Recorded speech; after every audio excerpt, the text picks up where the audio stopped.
Oke bang. Abang Beri hari ini ngapain bang? Kok tiba-tiba ketemu di Mabes?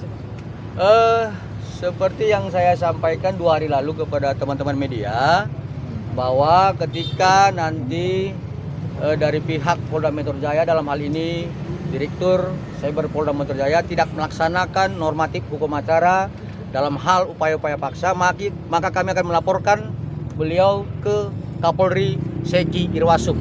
Jadi tadi surat sudah disampaikan, kita lihat perkembangannya, apakah kemudian asas equality before the law itu dilaksanakan di pihak penyidik. Ya, ingat, Mami Iza juga ditahan kan? Nah, kemudian Fadil ditahan. Nah, kenapa ini enggak? Ya kami kan harus menuntut. Kan begitu. Nah, yang kedua, persoalannya adalah inisial NM ini, ya si tersangka sudah melakukan pidana-pidana yang menjelek-jelekkan klien kami. Bahkan institusi negara juga dijelek-jelekkan, seperti Komisi 9, Badan POM, dan teman-teman yang lain yang juga termasuk klien kami, Dr. Andreas, ya dijelek-jelekkan, diserang nama baiknya, mengarah kepada body shaming.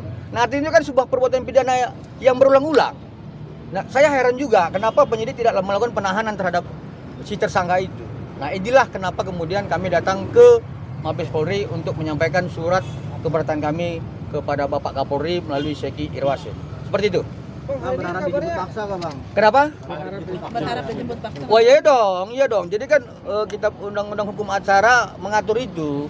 Nah, artinya kalau misalkan ada yang sudah ditetapkan menjadi tersangka dan tidak menghormati asas formil, ya Polri harus kembali menaikkan martabat Polri. Jadi jangan mau diatur oleh tersangka yang jelas sudah melakukan tindak pidana seperti itu. Bang, ini kan artinya proses sudah berjalan, ya. Dan NM juga ditetapkan tersangka. Artinya kan sudah ada proses yang berjalan nih, tapi kenapa abang terkesan terlalu buru-buru? Artinya kan itu kewenangan penyidik untuk menahan atau memanggil kembali.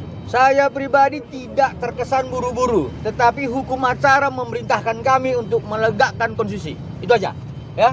Jadi kalau kami sebagai penegak hukum, salah satunya penasihat hukum, hormat kepada kitab suci hukum acara, maka semua penegak hukum harus hormat terhadap kitab suci hukum acara. Saya pikir itu aja ya. Bang, ya. bang tadi kan hari ini kan kabarnya kan NM datang ke sana ya bang, tapi nggak ditahan. Nah, itu saya kurang tahu. Tanya aja penyidik, apakah dia datang hari ini, kemudian kenapa nggak ditahan, tanya penyidik. Ya, apakah hal-hal yang lain sudah dilakukan, saya nggak tahu. Yang pasti sampai dengan sekarang kami belum mendapatkan informasi adanya upaya-upaya paksa terhadap kedua tersangka. Ya, cukup ya. Bang, Oke ya. Abang tadi kan sempat bilang bahwa NM sudah tersangka, terus dia banyak keluar-keluar, artinya menjelek-jelekan lagi. Kenapa? Artinya klien abang takut atau seperti apa? Bukan. Klien kita tidak takut, tetapi tetap kepada penegakan konstitusi ya, pasal 21 ayat 1 ya. Tidak boleh melakukan pidana yang berulang, seperti itu. Nah, kemudian kalau misalkan NM melakukan hal-hal seperti itu, kita harus melihat upaya penegakan konstitusi terhadap upaya paksa kan harus dilaksanakan oleh pihak penyidik. Seperti itu aja, nggak ada yang lain kok. Artinya kalau melakukan pidana ulang kan bisa abang mengambil langkah hukum. Nah, hukumnya seperti ini. Nggak, artinya bisa laporkan lagi kan kalau misalkan si NM. Nah, ini kan masih dalam proses laporan kita yang terdahulu ya. Nanti kalau sudah penyidik melakukan upaya-upaya paksa sebagaimana kita pun acara pidana, maka kita akan lakukan upaya hukum yang lain melaporkannya ya.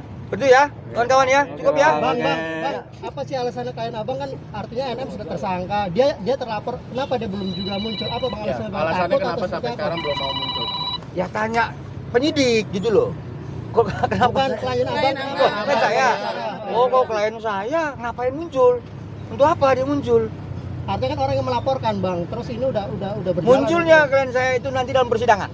Seperti itu ya.